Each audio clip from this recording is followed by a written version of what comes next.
miriji makamo weme ya sisememe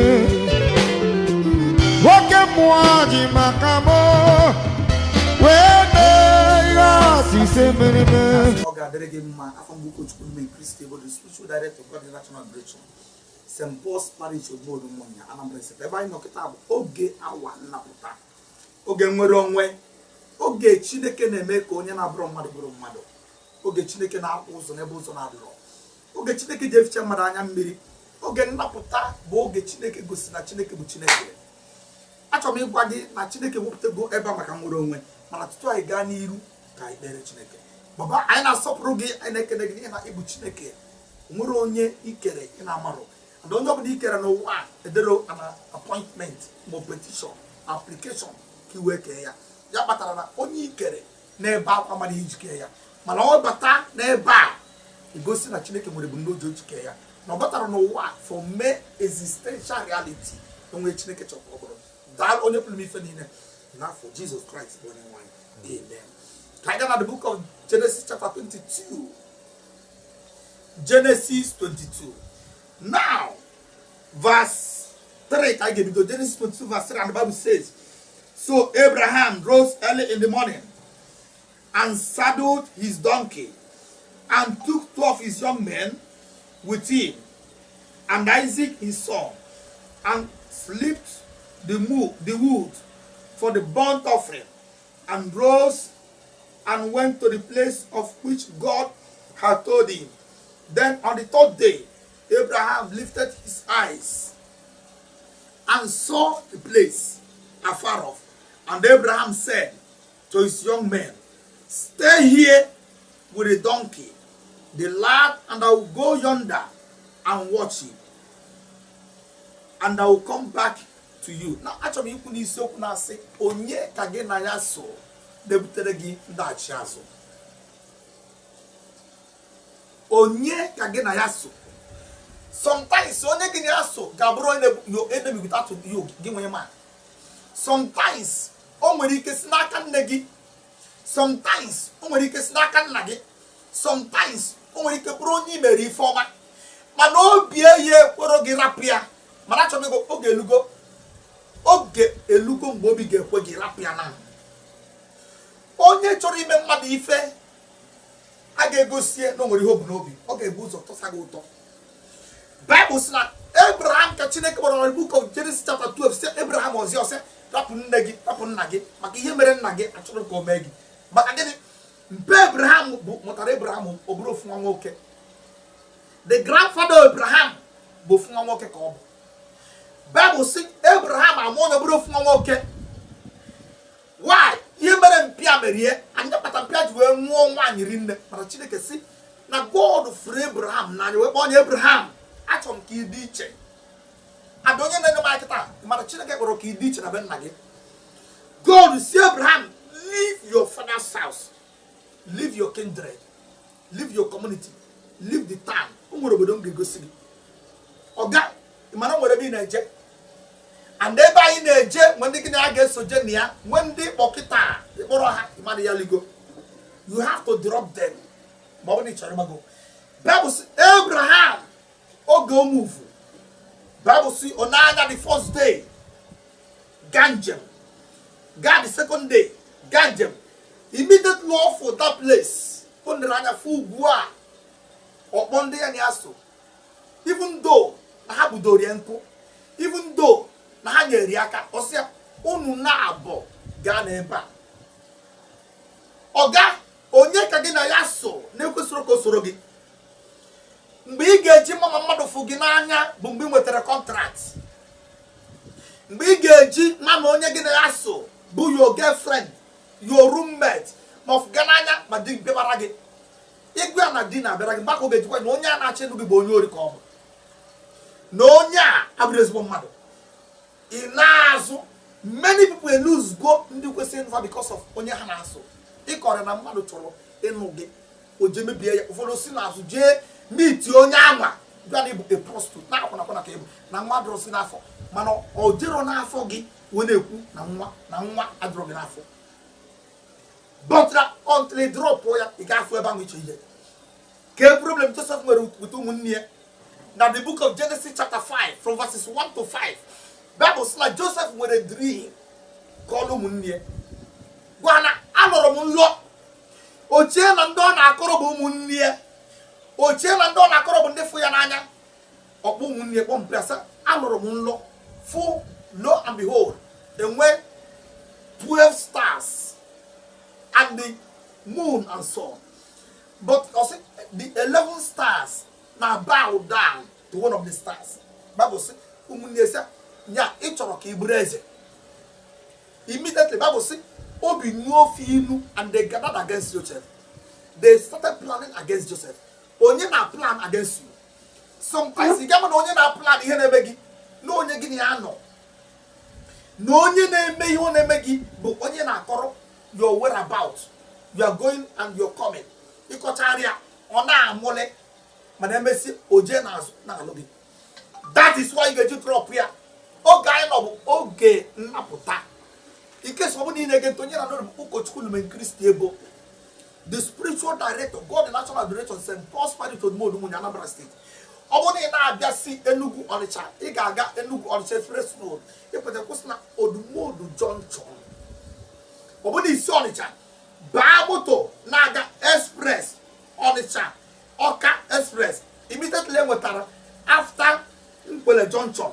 The next church ị ga-afụ Odumodu Junction. Yellow Rock Junction. Ị bata ị ga-afụ signpost ọ sị Ọkada bụ gị na St. Paul's Odumodu Munye. St. Paul's Anglican Church. Adoration night now every Friday. Every Friday. What they be done am bede. What they be done most. What they be chapter 7. Chapter 7 get Gabon. What be do. I get make it until Chifo.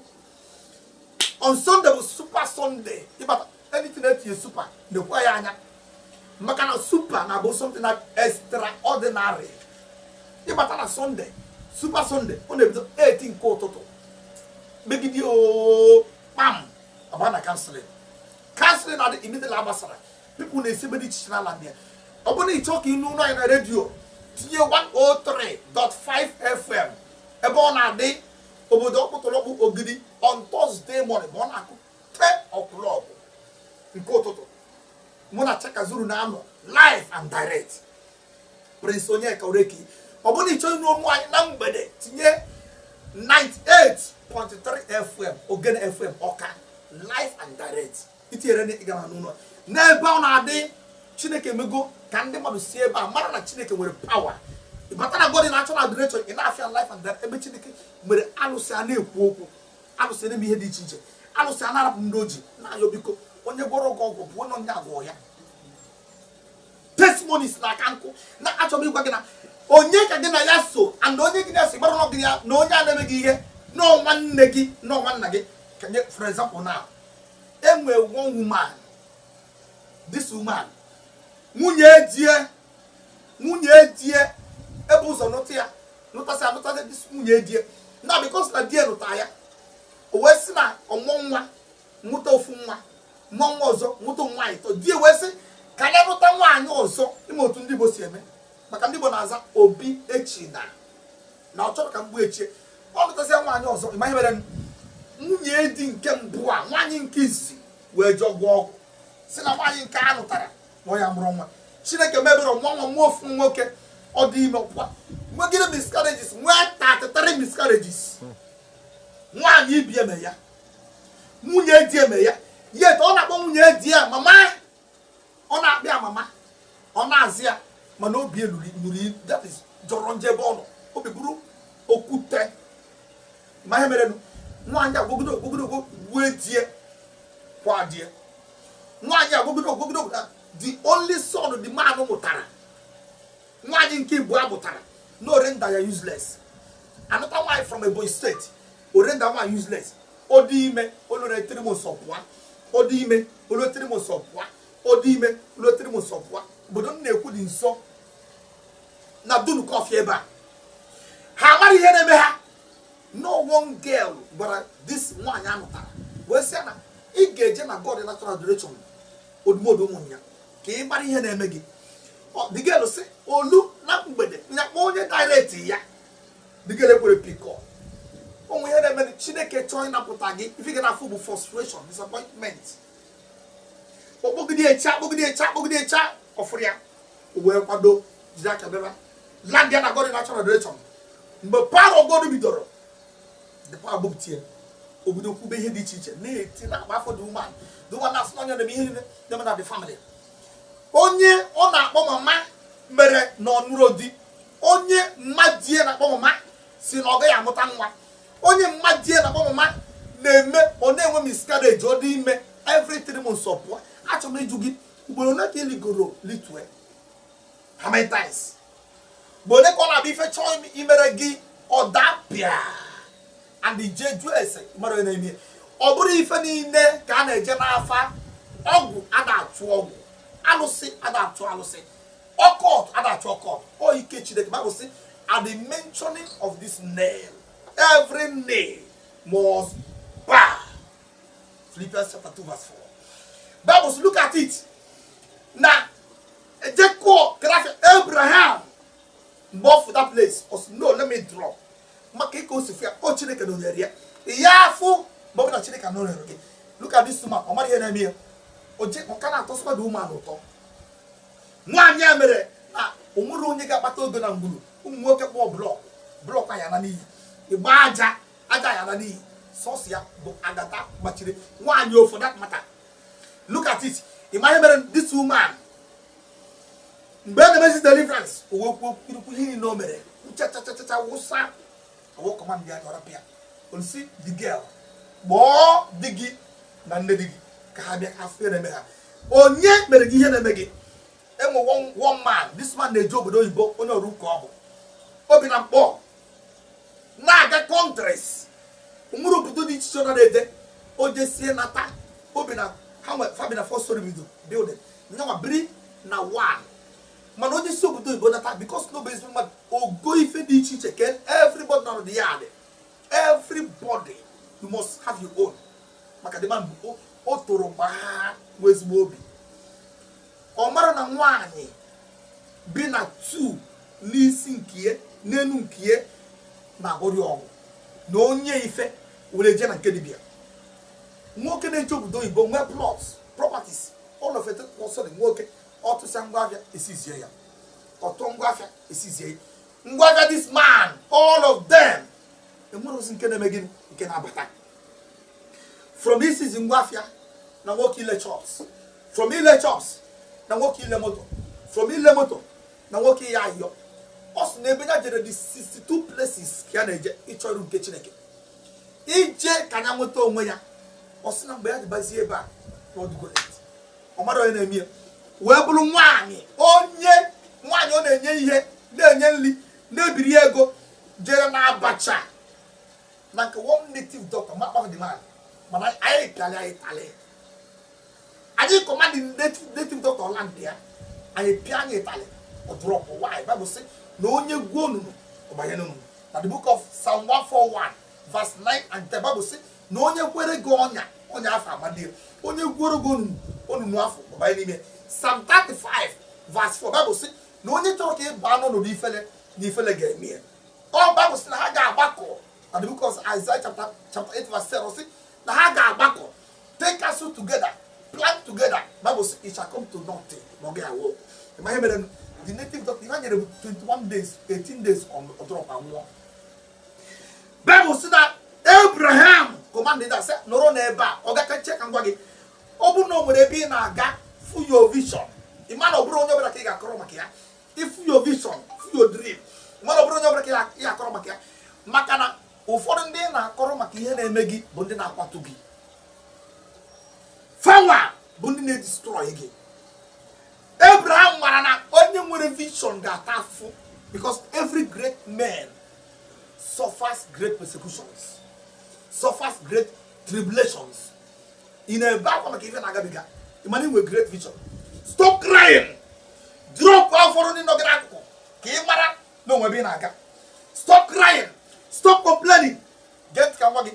The more you complain, the more on a cofuto. Who sing better. Enter inside your inner chamber. Go on your knees. Be an God in natural adoration. On Friday. Kimata na Chineke na said Abraham drop off immediately off the vision, off the place, off the mountain. Abraham not sure just that you are not qualified to come up. Kaobi sionya that you are not qualified to come up. Obìnrin Karobi drop all the person silently. Akwasija ibi na eme. Ka kara aichawa. Ko tiwa. Check and wage. Ima amala de mma. Mara oburu everybody kige mere amara. Inye ife de mma. Oburu everybody kige nye ife. Also nwa bu kochukwu ebuka na ase. Ijira afọ nje na be dibia nwụrụ. Were afọ m chụ aja. O hit ego zbo. O ngonyi ke mere ife. Pam. Gent kan wage. Vodos na fire but ebutezi. Oh my God.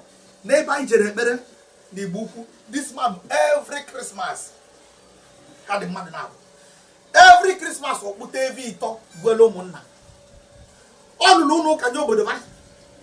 Mana o na-egbu ogbu efi a ma ihe mere fa na-eli efi onuru n'elu na-azọ ọnwa. O na-eti. Olulu no oke no ka ịbata n'ime unu ka ekpuchido gị. Ụmụnna ama dị ve na-emeba.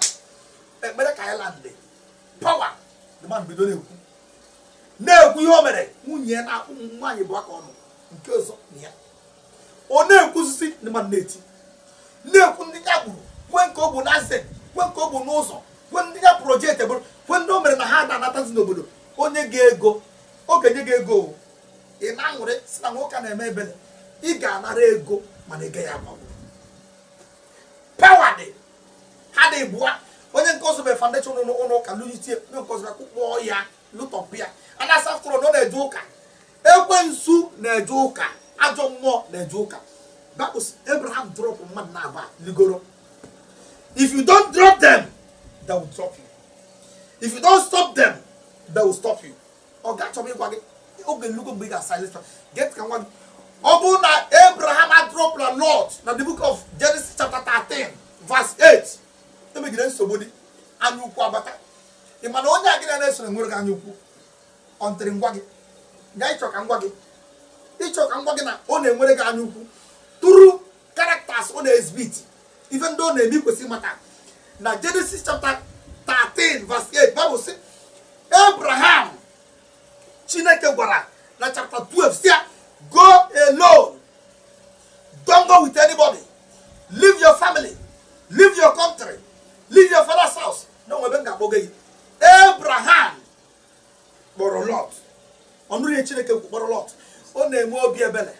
O na me no nwannem oboria because Lot bu nephew ya. Oluze ma hemere.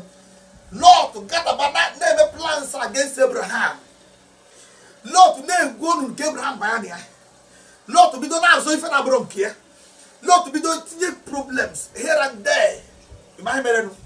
Abraham we all of sia Lot ozia osa na ma choro ka enwe nsogbu n'etiti na gị na verse 8 oboya Lot osia tata a ga-eke property sa ịgbara ọrụ mbọ yi but na ihe ga-emenụ mmenye gị ya eke property sa Abraham kpọọ Lot sia bulu ụzọ zaa were ofu dalụnụ by right Abraham kwesịrị were mana Abraham si Lot were achọrọ m ịgwa gị ife ọma ị na-eme nwere ihe ọ ga-eme gị ife ọma ị mere ndị mara ya egbu gị ọ gị mere gị wetara gị ngozi. Bible si Abraham kewasịa Lot were mana ebe a Lot were iji gosi na Chineke atụrụ Lot na mba Abraham bụ ebe a na-akpọ Sodom and Gomorrah obodo a ka a na-ana iyi maka gịnị Lot na-ebutara Abraham disappointment, reproach, rejection. Achọrọ m ịgwa gị reproach a na-eme na ndụ gị bụ mmadụ na-eme ya. Disappointment a si n'aka mmadụ bịa na God natural direction on Friday night every Friday na St. Paul's obodo m nya ka efia m ga-ekpere gị ekpere na ebe ka ị nọ bido aka gị wụnye aka gị elu tinye aka n'isi gị ebe ọ bụla ị nọ tinye aka n'isi gị akọmandị ya onye nwaanyị Chineke n'isi nwoke n'isi nwaanyị a dịka aka ya dị n'isi ya pawa ọbụla onye ọbụla nọ ya na ndụ onye ọbụla na-eso ya onye ọbụla merie plan onye ọbụla o tinye na-arụ ya na-enye ya nsogbu na planụ na-ayasa ọ na-akpụ ya nwanne m ọ na-akpụ ya oyi m ọ bụ ya na-eweta downfall na-eweta disappointment na-eweta persecution na-eweta regret na-egwuri onunu akọ command them plan ni no mere gano na ni ka na isi nwere onwe ka aba na ru gita otu Abraham si drop on that he got drop fa and the Chineke chok ilu igelu on Friday night he ga bia e mana Chineke na se mere Sunday and me canceling my na ebido 8 o'clock mo even about super anointing service dan onye primi ferire ekene gidi smoker no na nwere onwe akagbo mu yanya yes yanya leave now come out be free in the mighty name of Jesus of one as the man di akoma iganu di nwanwa otu esi nwa gi iganu di diga lo ono believe Chineke to oh my God ye mere gi nebute disappointment emebie nia onye aja fa gi gwo ogwu o ga na chieri aso na fa Jesus be free now back to sender to him back to sender to her akoma ndi aboko ifu nne digi ihe o me ebe o na ono wa ga afa o ga na chieri na fa Jesus Christ born why amen in Jesus mighty name amen. Thank you Lord. On Friday kona na St. Paul's Parish Ogbodo Munya God the national adoration omo bu ko chukwu me Christ ebo the spiritual director and parish priest kona why go zege na for Jesus Christ born why amen and amen. Bye. Iye banyere mo.